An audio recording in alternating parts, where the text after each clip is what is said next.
हरियाणा सरकार ने एक बार फिर भ्रष्टाचार के खिलाफ मोर्चा खोल दिया है। पहले 370 पटवारी, फिर 404 दलाल और अब 108 राजस्व विभाग के अधिकारी, जिनमें तहसीलदार, नायब तहसीलदार और डीआरओ जांच के दायरे में हैं।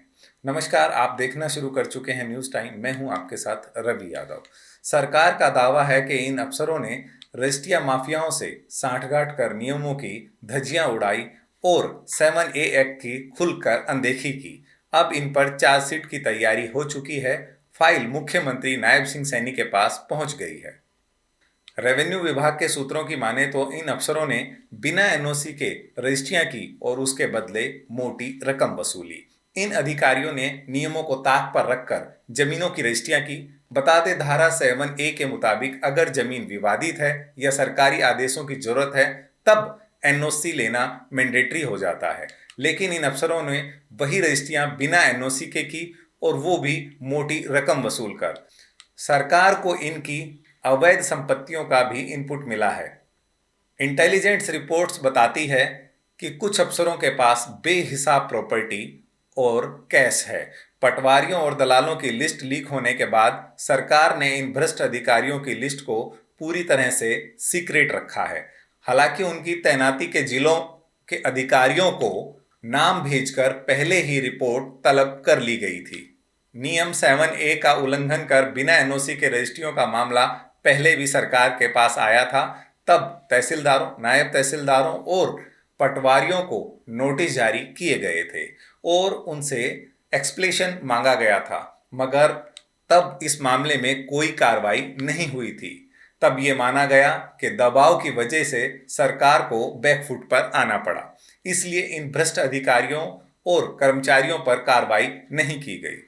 राजस्व विभाग के टॉप सोर्सेज के मुताबिक उनके तार रजिस्ट्री घोटाले से भी जुड़े रहे हैं। 2020 का रजिस्ट्री घोटाला, जिसमें 232 अधिकारी दोषी पाए गए थे, तब भी तहसीलदारों, लेखा परीक्षकों और क्लर्कों ने भूमाफियाओं के लिए रेवेन्यू रिकॉर्ड में हेराफेरी की थी। इससे पहले भी भ्रष्टाचार के कई मामले सामने आ चुके हैं। सबसे पहले 370 भ्रष्ट पटवारियों की लिस्ट आई थी। इसमें यह भी बताया गया था कि किस जिले का कौन सा पटवारी किस काम के लिए कितनी मोटी रिश्वत लेता है। इसके अलावा 170 पटवारी ऐसे थे जिन्होंने निजी सहायक रखे हुए थे। कुछ पटवारी अपने घर से ही प्राइवेट जगह से अपने ऑफिस को ऑपरेट कर रहे थे। हालांकि पटवारी इसका विरोध कर रहे हैं। दूसरी सूची 404 दलालों की आई थी। सरकार का कहना था कि ये सारे दलाल तहसीलों और पटवारी दफ्तरों में सक्रिय हैं। कुछ दफ्तरों में राजस्व कर्मचारियों के भी दलाली में नाम सामने आया है। ये दलाल तहसीलदारों, नायब तहसीलदारों के नाम पर काम करवाने के बदले लोगों से पैसे ले रहे हैं। अब इनकी एंट्री पूरी तरह बैन करने के लिए सरकार सीसीटीवी लगाने की तैयारी कर रही है।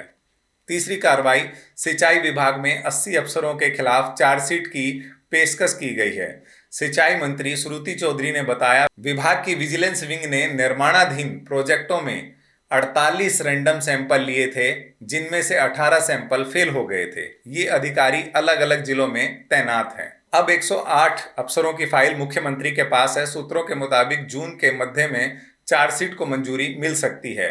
राजस्व विभाग पूरी तरह एक्टिव है और फिलहाल इन अफसरों की तैनाती की जगहों से रिपोर्ट मांगी जा चुकी है। इस बार सरकार ने लिस्ट को लीक नहीं होने दिया ताकि पहले की तरह किसी दबाव से बचा जा सके। तो क्या हरियाणा में भ्रष्ट सरकारी अफसरों की सफाई शुरू हो चुकी है या फिर ये भी एक कागजी एक्शन दिखाई देगा?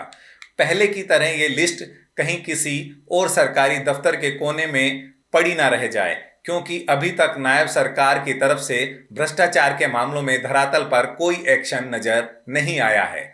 आपका क्या मानना है? क्या सरकार वाकई भ्रष्टाचार को लेकर पूरी तरह गंभीर है या सिर्फ ये महज दिखावा है? कमेंट करके जरूर बताएं। वीडियो पसंद आया हो तो इसे लाइक करें, शेयर करें और हमारे चैनल को सब्सक्राइब करना ना भूलें।